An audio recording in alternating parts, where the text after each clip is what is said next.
ಇವತ್ತು ನಾವು rose apple ಅಥವಾ ವಾಟರ್ ಆಪಲ್ ಜ್ಯೂಸ್ ಮಾಡೋಣ. ಇದಕ್ಕೆ ಸಾಕಷ್ಟು ಹೆಸರಿದೆ.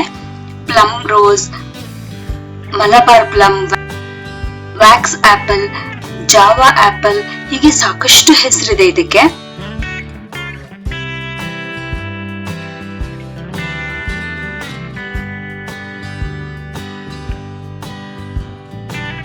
ಇದನ್ನ ಈ ರೀತಿ ಹೆಚ್ಕೊಳ್ಳೋಣ.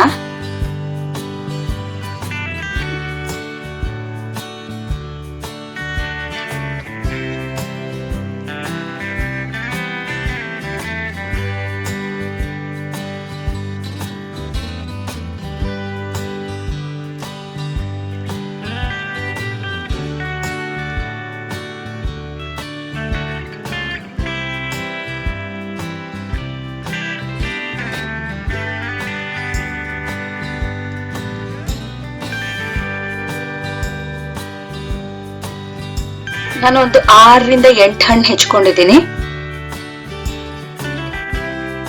ಹಣ್ಣು ಹಾಕೊಂಡು ಇದಕ್ಕೆ ನಿಂಬೆ ರಸ, ಆಮೇಲೆ ಕಲ್ಸಕ್ಕರೆ ಹಾಕೊಳ್ಳೋಣ. ಕಲ್ಸಕ್ಕರೆ ಆರೋಗ್ಯಕ್ಕೆ ಒಳ್ಳೇದು, ಸಕ್ಕರೆ ಅಷ್ಟು ಒಳ್ಳೇದಲ್ಲ. ಉಪ್ಪು,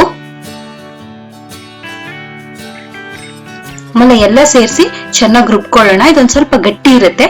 ನಿಮ್ಗೆ ಎಷ್ಟು ಬೇಕೋ ಅಷ್ಟು ನೀರ್ ಹಾಕೊಂಡು ನೀವು ಜ್ಯೂಸ್ನ ಹದಕ್ಕೆ ತಂದ್ಕೋಬಹುದು. ತುಂಬಾ ರುಚಿಯಾಗಿರುತ್ತೆ. ಸಾಕಷ್ಟು ಹೆಲ್ತ್ ಬೆನಿಫಿಟ್ಸ್ ಇದೆ. ನೀವೊಂದ್ಸಲ ಟ್ರೈ ಮಾಡಿ ನೋಡಿ.